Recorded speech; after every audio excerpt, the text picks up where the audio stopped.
When I lost my baby in a car accident, Preston just happened to be driving by with his female assistant in the passenger seat. He saw my white dress soaked in blood, shielded his assistant's curious eyes, and coldly muttered, "Bad luck, don't look." Then he sped off. That same night, while I was in the bedroom, I found a lace bra stuffed in the corner of our closet, a bra that definitely wasn't mine. Closing the closet door, I calmly dialed a number. "Mr. Miller, I've made up my mind. I can leave the city next week and start at your company." "That's wonderful news, Miss Baker. We're excited to have you on board," he replied cheerfully. The second the call ended, Preston walked out of the bathroom. His hair was damp and beads of water still clung to his skin.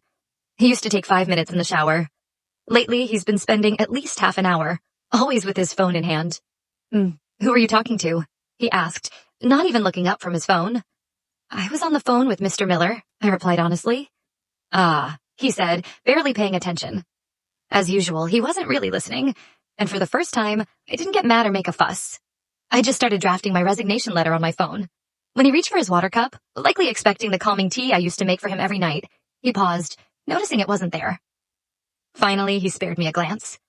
"I showed your CT scan to a specialist. He said it was just a minor injury, nothing serious. Just keep the wound dry." "All right," I said without looking up, still typing. This afternoon, I had 8 stitches in my leg from the accident.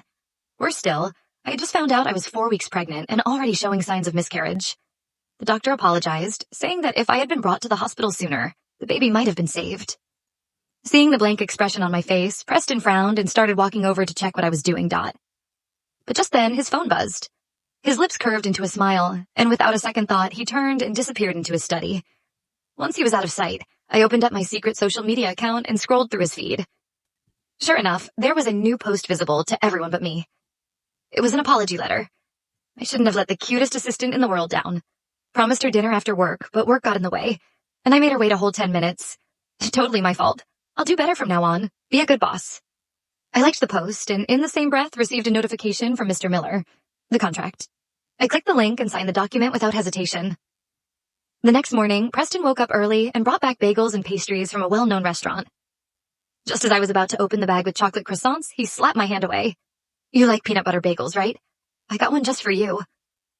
I froze for a second before realizing the chocolate croissants weren't for me. They were for his assistant, for Penelope Hepburn. I couldn't hold back anymore. "We've been together for 7 years, and you still don't know I'm allergic to peanuts?" His expression darkened, and he stood abruptly, snapping, "Stop making a fuss. Eat or don't, I don't care." As he prepared to leave, I walked into the bedroom and came back with a bag. "When you see Penelope later, do me a favor and return this to her." His brows knitted together before taking the bag. When he peeked inside and saw the lace bra, a look of surprise flashed in his eyes.